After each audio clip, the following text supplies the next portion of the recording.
ជំរាបសួរលោកគ្រូអ្នកគ្រូក៏ដូចជាសួស្តីទៅកាន់បងប្អូនសិស្សានុសិស្សទាំងអស់គ្នាថ្ងៃនេះលោកគ្រូមកបន្តការស្ដាប់ថ្មីមួយទៀតហើយគឺការស្ដាប់នៅក្នុងសៀវភៅភាសាខ្មែរថ្នាក់ទី6ទំព័រទី106ដល់107បាទការស្ដាប់នេះដែរមានចំណងជើងថាអ្នកបួសតាមពុទ្ធសាសនាបាទអញ្ចឹងជំមុននឹងចូលទៅដល់អត្ថបទស្ដាប់របស់យើងលោកគ្រូសូមធ្វើការអានសំណួរជាមុនសិនសំណួរយើងមានទាំងអស់ចំនួន4ហើយមានលំហាត់បាទសំណួរទី1គេសួរថាតើខ្មែរយើងមានជំនឿលើសាសនាអ្វីទី2តើខ្មែរយើងឲ្យកូនប្រុសកោសក់បួសដើម្បីអ្វីទី3ដើម្បីរក្សាពុទ្ធសាសនាតើអ្នកបួសធ្វើដូចម្តេចខ្លះទី4តើតាមជំនឿអ្នកបួសគោរពតាមពុទ្ធឱវាទត្រឹមត្រូវនឹងទៅកើតនៅទីណាបាទមួយវិញទៀតគឺតកតងនឹងលំហាត់ចូលកត់ត្រាគំនិតសំខាន់នៅក្នុងកំណាព្យ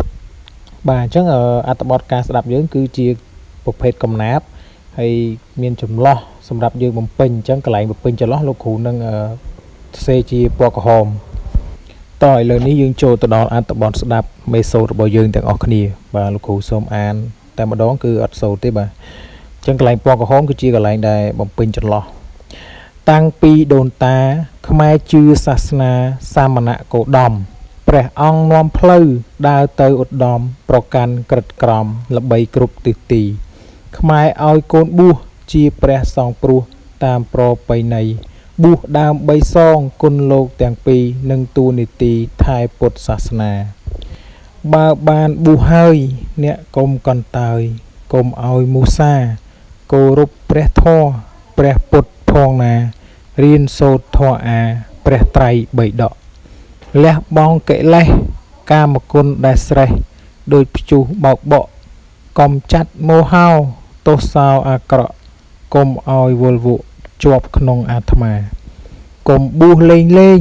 បួសធ្វើជាក្មេងបួសនាំខូចការបាត់បង់ជំនឿព្រះពុទ្ធសាសនាបួសមិនជ្រះថ្លាបួសសន់សមទ្រប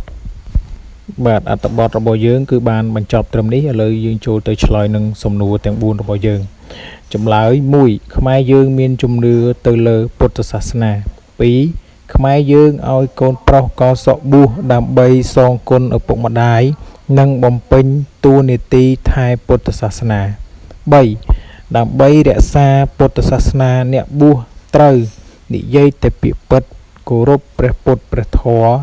រៀនព្រះត្រៃបិដកលះបង់កាមកិលេសទោសោមោហោទាំងឡាយម្យ៉ាងទៀតកុំបួសលេងដែលនាំឲ្យពុទ្ធសាសនាបាត់បង់តម្លៃនិងផ្សព្វផ្សាយព្រះធម៌ដល់អ្នកដទៃទៀត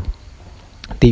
4តាមជំនឿអ្នកបួសគោរពតាមពុទ្ធឱវាទត្រឹមត្រូវនឹងបានទៅកើតនៅសុគតិភពឬបានដល់នៅព្រះនិព្វានបាទឥឡូវយើងចូលទៅដល់លំហាត់របស់យើងវិញម្ដងលំហាត់បាទលំហាត់នេះគឺនៅទំព័រទី107គេឲ្យយើងកត់ត្រាគំនិតសំខាន់នៅក្នុងកំណាព្យបាទអញ្ចឹងគំនិតសំខាន់នៅក្នុងកំណាព្យនេះគឺខ្មែរយើងមានជំនឿលើពុទ្ធសាសនាខ្មែរមានប្រពៃណីឲ្យកូនបួសជាព្រះសង្ឃបើបានបួសកុំមុសារៀនធម៌ព្រះត្រៃបិដកលះបង់កិលេសកាមគុណមោហោទោសោកុំបួសសន្សំទ្រព្យបាទសូមអរគុណលោកគ្រូអ្នកគ្រូនិងសិស្សានុសិស្សទាំងអស់គ្នាសូមជួយចុច Subscribe Channel YouTube ដើម្បីទទួលបានវីដេអូបន្តទៀតសូមអរគុណសូមជម្រាបលា